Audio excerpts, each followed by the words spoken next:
Welcome to another episode of Hey We Need to Talk. My name is Angshuman Choudhury, and today I have with me Palden Sonam. Palden is a researcher and analyst who specializes in China. Well, that's a big mandate in itself, but Palden particularly looks into Chinese domestic politics and its policies towards its autonomous regions, specifically Tibet and Xinjiang, which in official terms are known as Tibetan Autonomous Region or TAR and the Xinjiang Uyghur Autonomous Region or XUAR respectively. Hi Palden. Oh, thank you, Anshuma. Thank you for having me. The pleasure's mine, Palden. I'm glad you could join us to talk a bit about what's going on in both Tibet and Xinjiang today, particularly with respect to President Xi Jinping's policies towards both the regions in terms of incorporating them within the broader Chinese fold, and in many ways subverting the unique culture and identity of both the Tibetan and Uyghur societies to sinicize them. And I know you've closely followed these issues and have worked on them. And that's exactly why I hope that you can help us make sense of at least some of what's going on in both these regions. It's a complex issue. There are multiple aspects to it, and there are various modalities through which state power has been projected across both the minority regions. But I hope we can navigate some of these today. But before that, Palden, tell us what are you up to these days? Anshuma, actually, I just complete my little bit of a short course on the Tibetan language, literature, and meanwhile, I just started working on a bigger project to look at the China has started implementing what they call as some kind of job training and implementing that. Basically it looks like what they are practice in Xinjiang, where they have forcefully recruited people from especially rural nomad and farming areas, and they have been basically coerced into some kind of a state administered labor mass labor camp. I'm looking at this recent development inside Tibet right now. That actually sounds right up our alley in terms of what we are going to discuss today. I mean, you already get the sense that what's happening in Tibet and Xinjiang is a very multidimensional process, which involves the creation of this very pervasive regime to control the political, the social, cultural, and institutional lives of Tibetans and Uyghurs. This also happens to include Tibetan and Uyghur families and the way the Chinese state is creeping into the personal lives of Tibetans and Uyghurs in so many ways. So, just to open, Palden, tell us what you think about this infrastructure of state control that's been put in place in such non-negotiable terms in Tibet and Xinjiang. Yeah, sure. Actually, the policy of assimilation is really nothing new. It has been there all in the since the Chinese come into these areas in 1940s and 1950s. After they really gained the consolidation over these regions, they started really implementing what they call the national project of returning this so-called these minority regions and do that the fault of this mainland motherland China. So this is nothing new. What is new is that under Xi Jinping, when he came to power in 2012, all this assimilation policies has been more, the policy has been pursued with more rigorous. It has been more forceful, more aggressive, implementation of all these assimilations policies, and this start, affecting not only the language, culture, also the social spaces like the architecture, that how the architecture has been projected, what kind of development is happening, and all this, even in the building of the architectural structures, they also reflect some kind of a Chinese element. And especially President Xi Jinping started talking about what he called as the you know the ecological civilization. It sounds very beautiful, but in reality what's happening is that under this name of the ecological civilization, in the name of beautification or the conserving environment. What he is doing, the Chinese authorities is doing, is also replacing, this Tibetan nomads and farmers from their ancestral land, and they have been forced to, to do some other things, which for the Chinese authorities see as a more of a, what they call advanced, employment, and the Tibetans way of life such as nomad and farmers see as, some kind of a backward employment.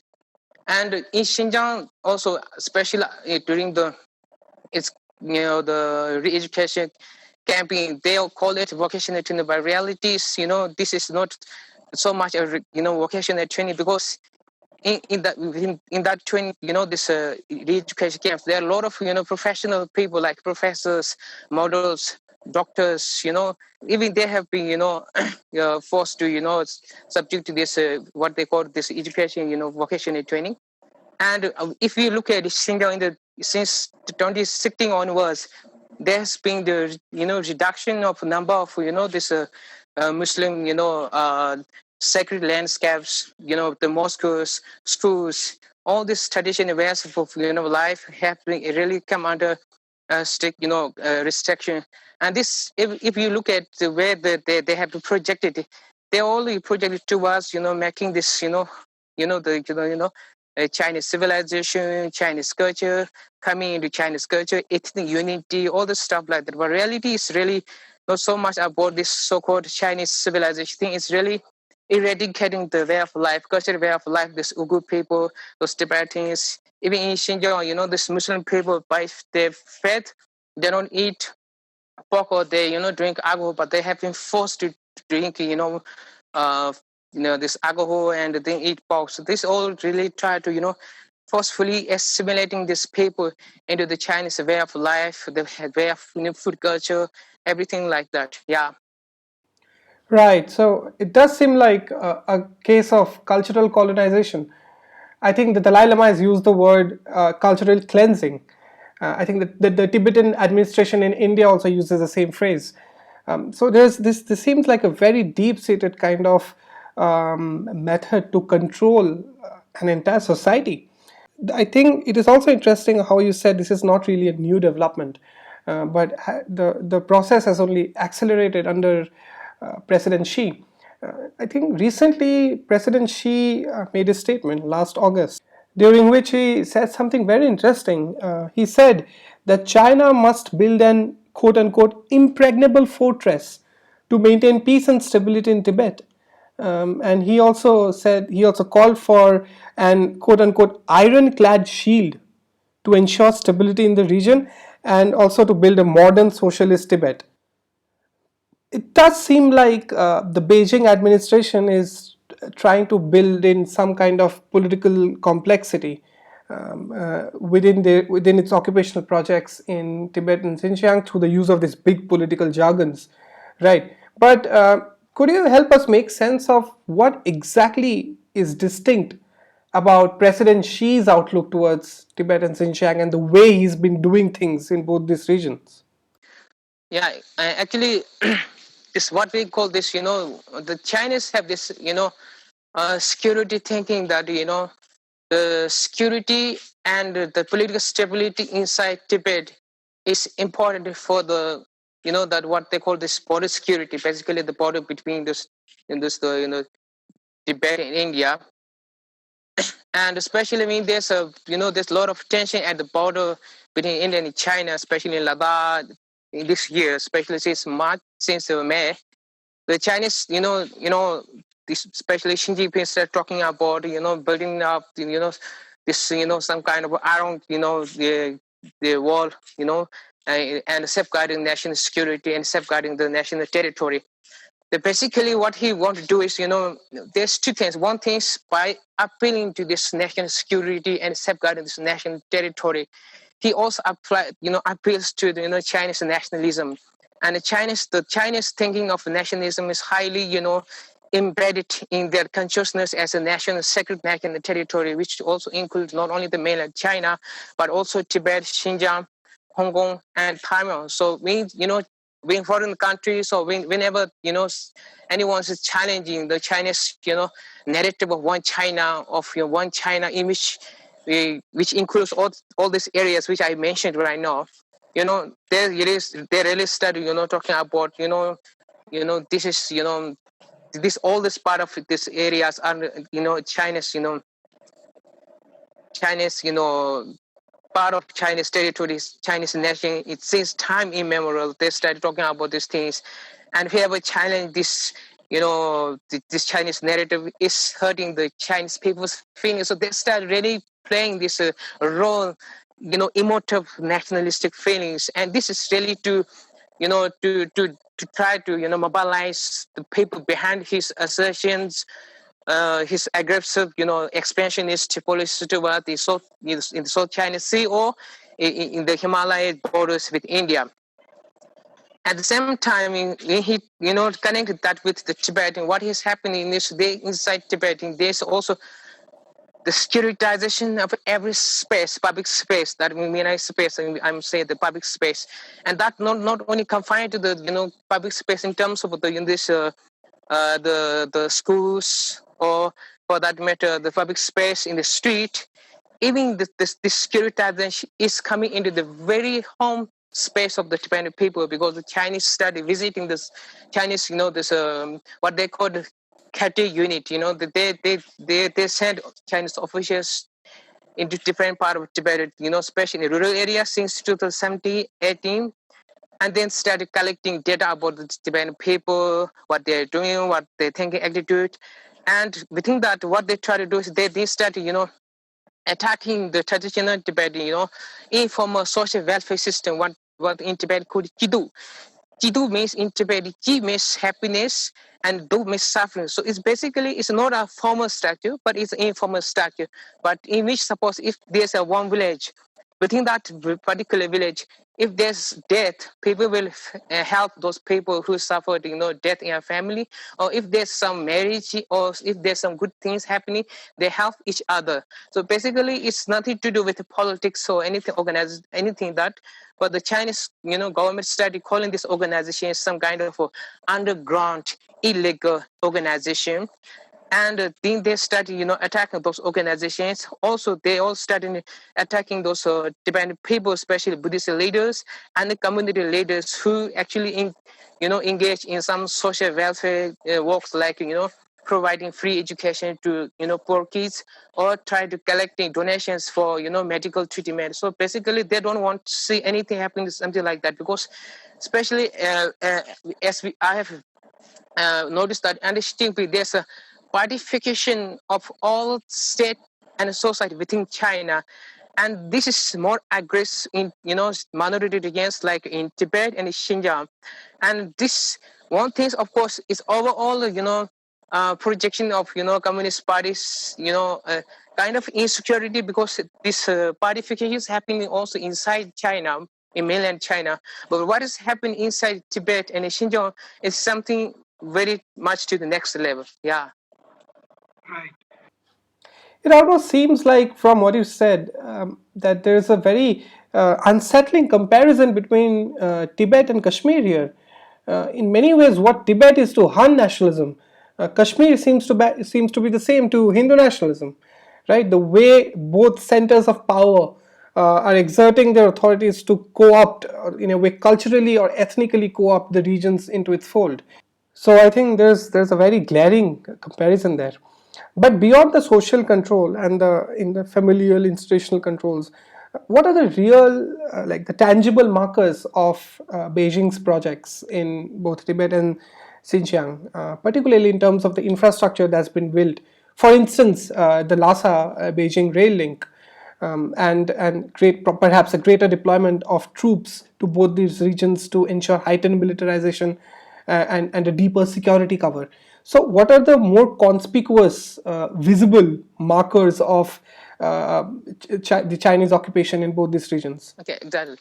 The one thing is that in terms of construction, the especially this especially is since Xinjiang became the power, especially in the Chinese 13th five-year plan, there are a lot of new projects which is happening inside Tibet, which include railway, highways, tunnels, and dam constructions.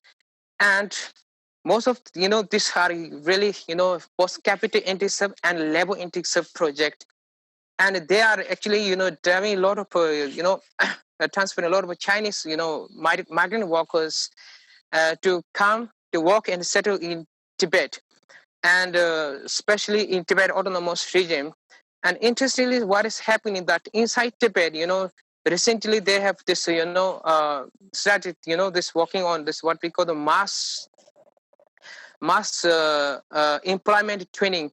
It's basically a mass labor camp or mass labor campaign, in which this Beijing government, the central government has have some kind of fixed quotas that suppose from village A there should be 300 people. They don't look at they look, they do not go at the village and see whether there's 300 unemployed youth. But what they do is they just fix quota, and then they pass the order to the lower authorities, and then the lower authorities, they have strict reward and punishment in fulfilling this quotas, and these quotas. And what is actually happening in this this actually these young people, this youth, these Tibetans are especially these rural Tibetans, because this the mass labor camp is targeting rural population, and these rural people are not really unemployed, or they are not jobless. What they are engaged in their traditional employment, that is farming or nomad. So nomad they have their animals, and the farmers they have farms to work on.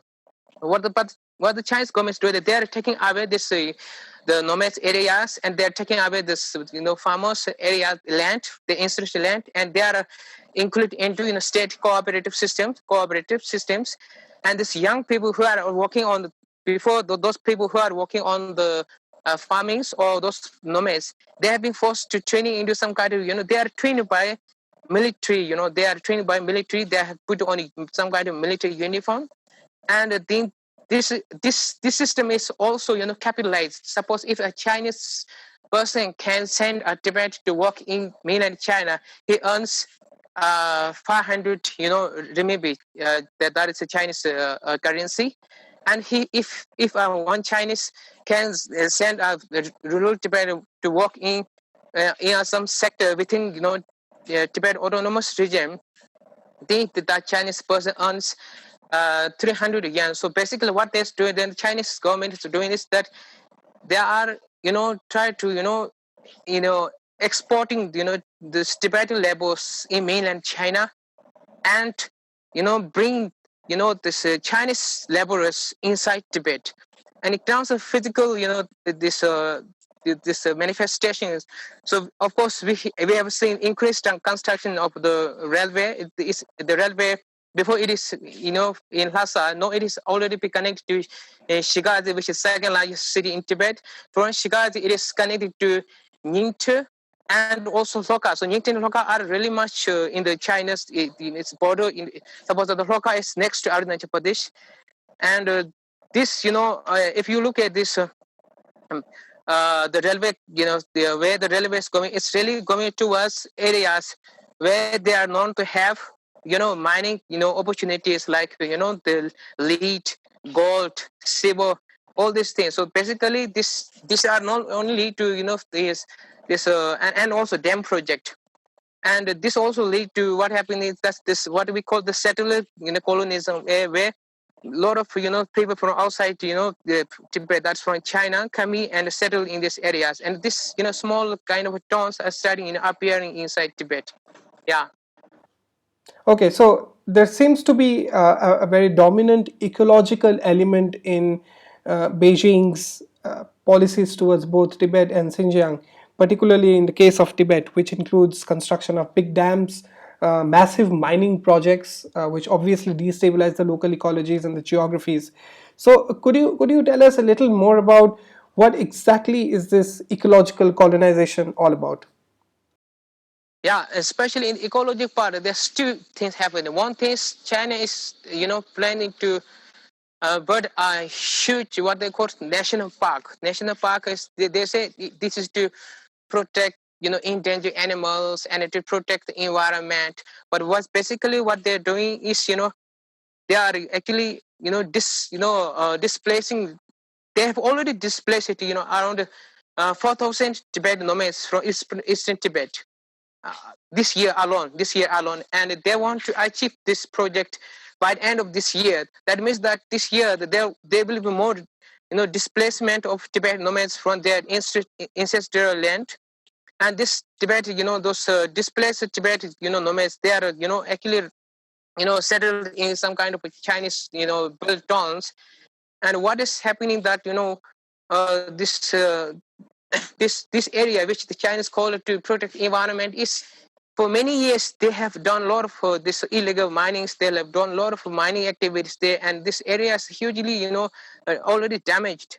And not they are blaming the Tibetan nomads who have been on this land for, thousands of years, and they are blaming the Tibetan nomads for damaging this environment, for polluting the water, for degrading the, this land area, all this stuff. They are blaming the Tibetan nomads. In the reality is that this area, this water bodies have polluted. There are a lot of landsliding. All this because in the past, decades, this area has been subject to, a lot of minings, and that's why the environment is hugely damaged. Right. And in terms of, the it's ecological area in Tibet autonomous region, since the project we, diving, yes, we did it on this Brahmaputra river, stuff like that, in Tibet, especially in the Tibet autonomous region, in the area that around the Mount Kailash, the Chinese has found a lot of, this reservoir of this leads. And this lead is this internationally is very popular because of the rise of this what we call electronic cars and other, those smartphone, laptop, tablet. And these leads have, huge demand in international market. And the Chinese, started exploring those areas because, it's they have developed, this what they call this all the transport and the communication, and not really easy for them to explore these resources. Yeah. Right. It's quite mind boggling to actually see the extent to which Beijing has gone to subdue both these regions and actually co opt them within its own framework, particularly in this case, we're talking about Tibet, from the lives of Tibetan families to the lives of Tibetan nomads, right? There's a huge spectrum of control that we're talking about.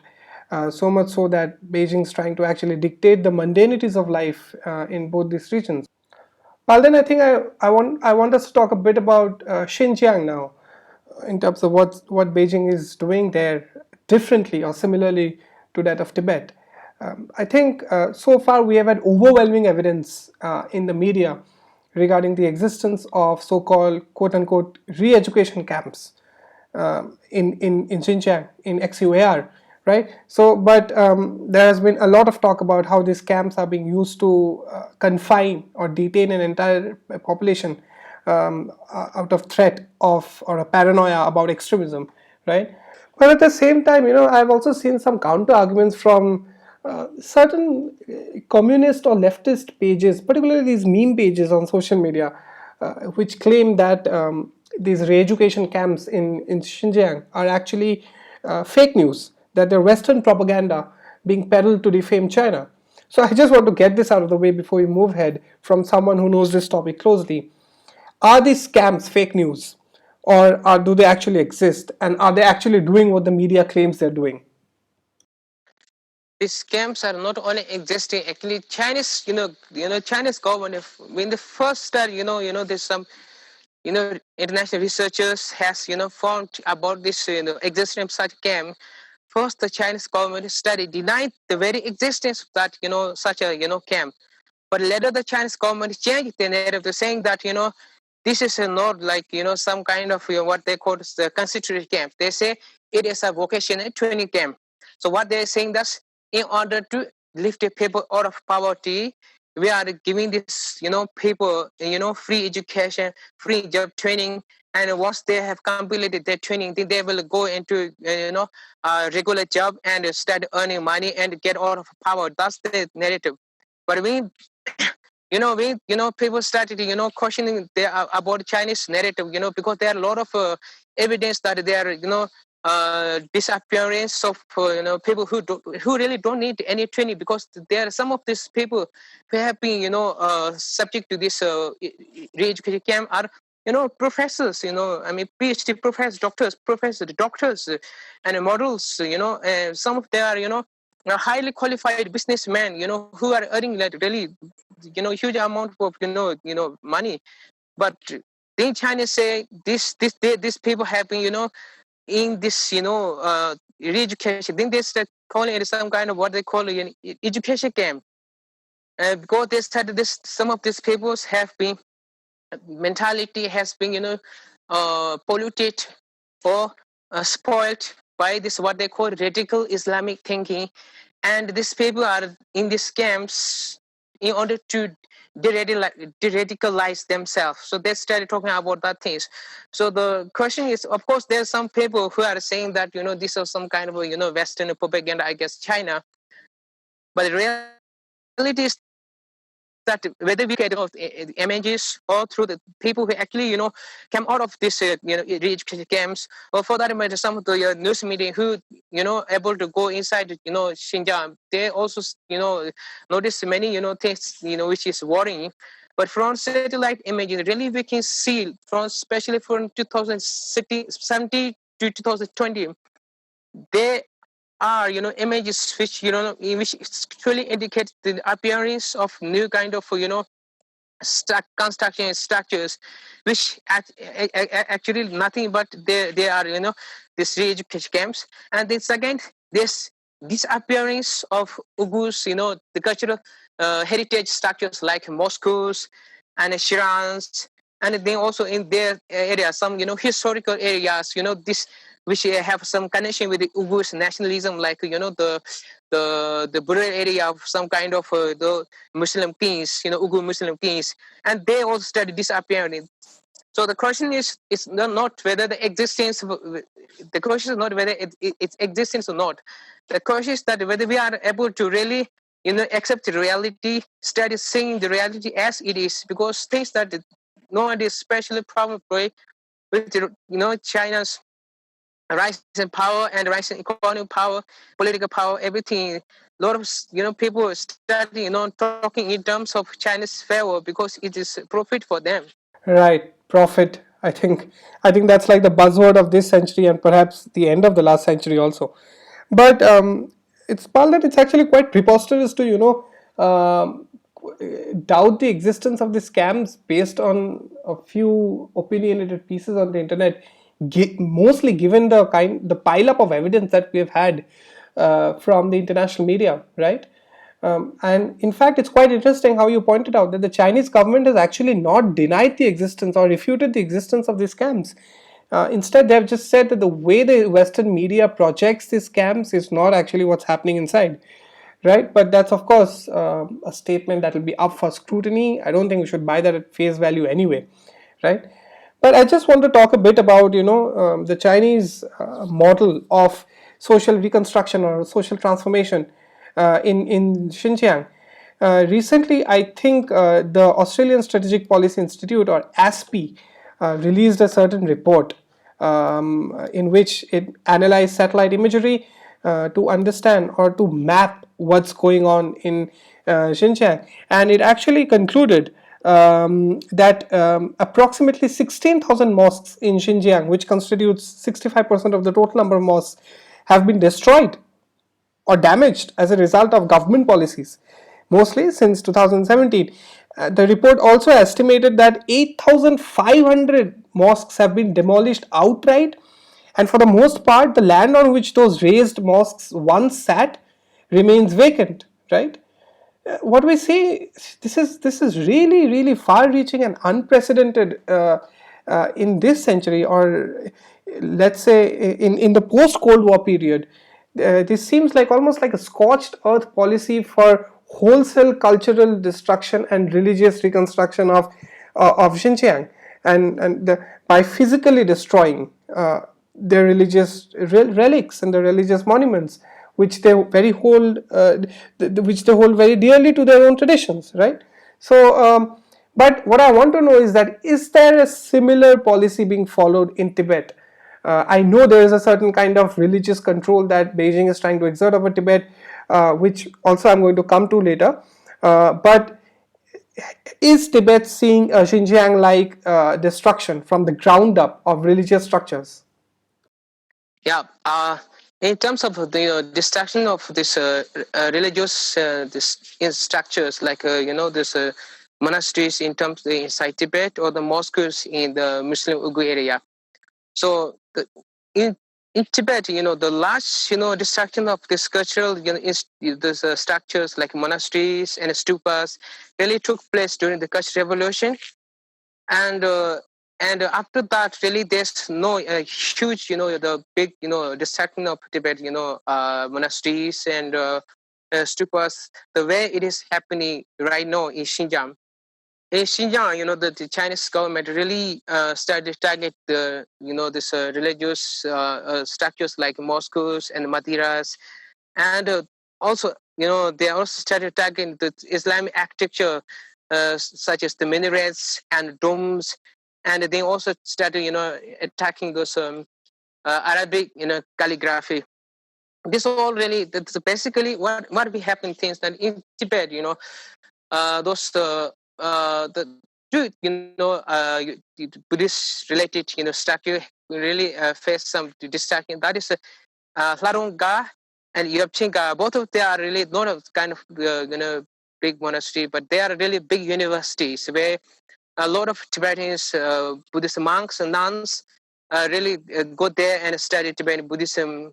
And this not only just Tibetan Buddhist student, but there are a lot of actually main and Chinese student who come to study under Tibetan Buddhist scholars.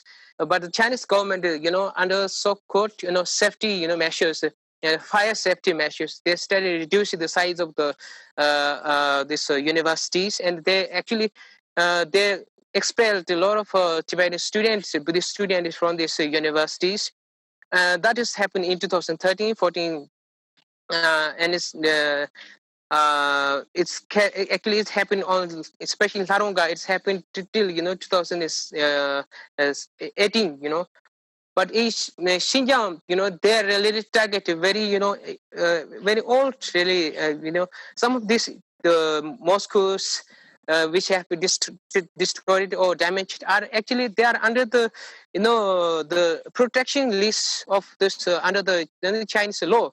But that did not, protect this, cultural, structures like the mosques in Xinjiang. But basically, what we have know that in Xinjiang, under the Chinese, the assimilation, what they call ethnic unit policy. What happened is that Chinese, attacking two things in the Xinjiang area. First is the language.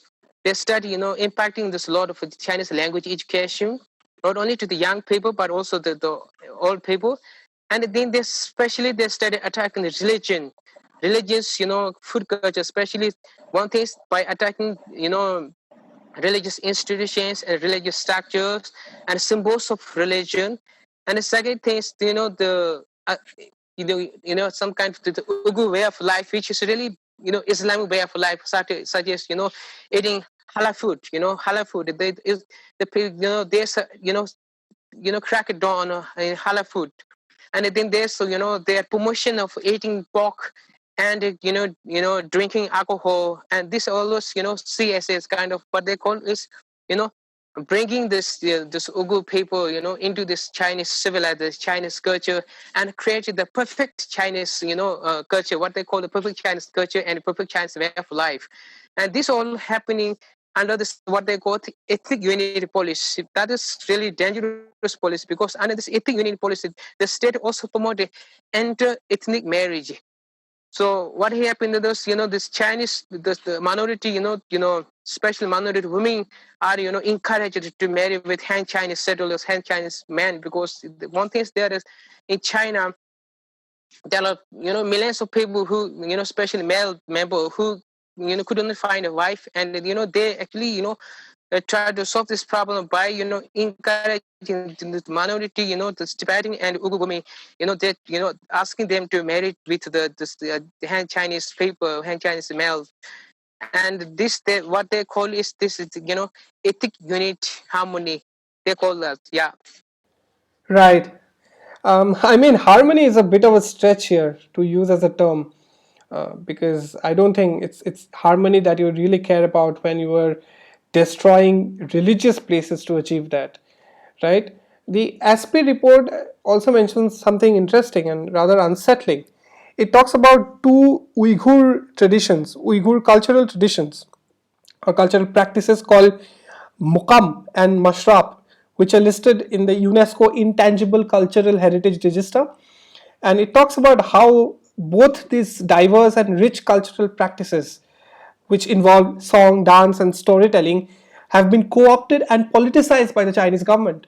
And it says Mashrab has been stripped of its religious content and is now used to counter extremism, while Mukam has been commodified, rewritten, and secularized for safe consumption. Right? So we see a clear attempt to sort of mold the boundaries of the unique Uyghur religious identity or the Uyghur religious traditions. I want to know from you, is there a similar process underway in Tibet?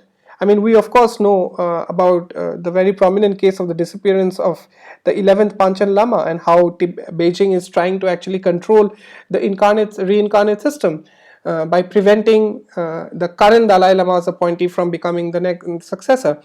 But beyond that, how exactly is Beijing trying to shape Tibetan Buddhism to suit its own interests and visions of Chinese society? In terms of this controlling Tibetan religion, the Chinese have done it basically, two, three things. One thing is that, in every Tibetan monastery, there's a party unit. That means that whatever, in the governance of the monastery, so whatever is happening inside, monastery, what kind of project the monastery have, the number of the monks, the monastery can keep, kind of the teaching the monastery can have. They has this party unit, and this party unit has the, the highest, power in managing the, the monastery affairs. And second is through that, this party unit, they also impact what they call pituitary education campaign. So they actually asked the Buddhist monks to denounce the Dalai Lama as a, some kind of, this separatist, who's good, have done nothing for the Tibetan people, and to call him names which the Tibetan, which cannot, call.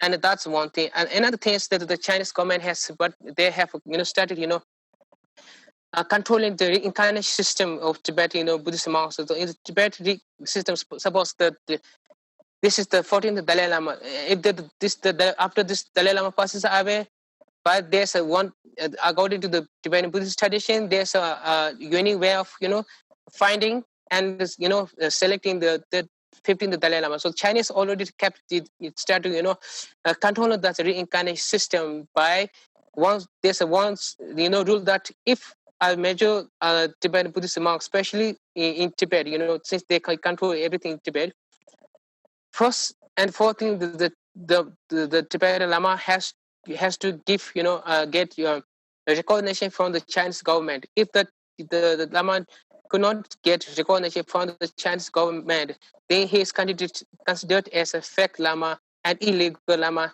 and he will be punished. And therefore, the Chinese, they also, there are three, actually right now there's two Panchen Lamas. So one, the Panchen Lama, which is recognized and selected according to the Tibetan Buddhist tradition, has disappeared since the age of 6. And we till today we do not know anything about his status, whether he's alive or not. Where is he disappeared? The Chinese kidnapped the 11th Panchen Lama is his family, and nobody knows anything about him. And they appointed the son of a Communist Party member as the 11th Panchen Lama. And Beijing tried to promote him in Tibet and also on the international stage. But the reality is that inside Tibet, nobody really respect him. The things that the Chinese government sometimes mean the 10th Panchen Lama, the Chinese appointed Panchen Lama visited some Tibetan areas. The the Chinese authorities come and ask the people, you have to go there and show respect to him. This all are really, staged. Otherwise, really, he do not enjoy any respect or any, for that matter, any, semblance faith from the Tibetan people.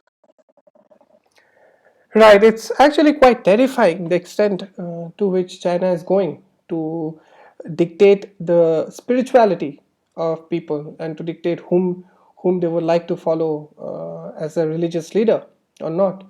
But Palden, my last question to you would be: whenever there is any case of subjugation, colonization, and oppression, there's always a story of resistance. Even if that's a toothless resistance, there is someone somewhere who's acting as a counterforce or who's building a narrative against the powers that be, right? The dynamic might be very asymmetric, but there's always a counter reaction to state repression or force being applied from one side. So my question to you is: are there any effective resistance movements, or rather any organized attempt from both the Tibetan and the Uyghur communities? I think you were very well placed to particularly speak about the Tibetan context here. So is there any kind of resistance from against China's occupation? It things that, it's really difficult, especially these days with the, rise of this, digital, the surveillance, high-tech surveillance system. It's really difficult for uh, Xinjiang people, the Uyghur people, and Tibetan people to engage in, some kind of, active civil resistance movement that can be visible from, outside, such as, street protests or anything like that. But what we can see also is that, insight, especially insight in terms of insight, the Uyghur and the Xinjiang and Tibet, we can find some semblance of this, songs, poems, which really, if you look at the festival, it's a little bit of abstract, but at the same time, they call for, unity. They call for preservation of, language. They call for, this what they call the, pride in their own culture. And this maybe one way it's just a way of life, but at the same time, giving the restriction of the Chinese government on these cultural activities and cultural celebrations. And this really can be, termed as a, not, if not active, but a passive way of, resistance. The one thing is that right now, some, the sociologists, what they call it, this you know uh, some kind of fake submission. So if you look from outside, they appear to be, abiding the law, not protesting it, but deep within, the man, their heart, their mind, they really, despise what the Chinese authorities are doing in terms of, assimilating in something this what they call this cultural, colonization or cultural genocide. And outside of, China, especially in the free world, where the Tibetans and Uyghurs have some, diasporas in exile community. So what is happening inside, Tibet or in Xinjiang, it's really try to, try to be internationalize it. It is try to be, debated, discussed on even at the UN level. Sometimes we try to get, at least, the UN is always ineffective, but still we try to get, our voices heard at the UN level. And then they also we do what they call this uh, through the international organizations like the Internet Human Rights Watch, and then there's also this UN Commission for Human Rights. We through that channels, and also some governments, especially US and the European Union, they also try to highlight the issues that really affecting the human rights and human dignity and freedom of these peoples. Yeah. Right. Human dignity and freedom of these peoples. I think this is exactly what lies at the center of everything that we have talked about: the subversion of human dignity and freedom and the quest to restore that. I think that is at the heart of this entire conundrum that we are facing in Xinjiang and Tibet today. And rather, the very disturbing and tragic story of subjugation and oppression of two sets of peoples by the Chinese government today, right? But thanks a lot, Palden, for joining us and helping us make sense of some of these issues. Of course, it's a vast issue. There'll be new developments in the future, in the months to come, in the years to come, that could probably change what's happening today for the better or worse, right? And I hope you can join me in the future then to discuss some of those issues. Once again, Palden, thanks a lot for taking out time and joining us to talk about these issues. Thanks. Yeah, sure. Thank you for having me, Angshuman.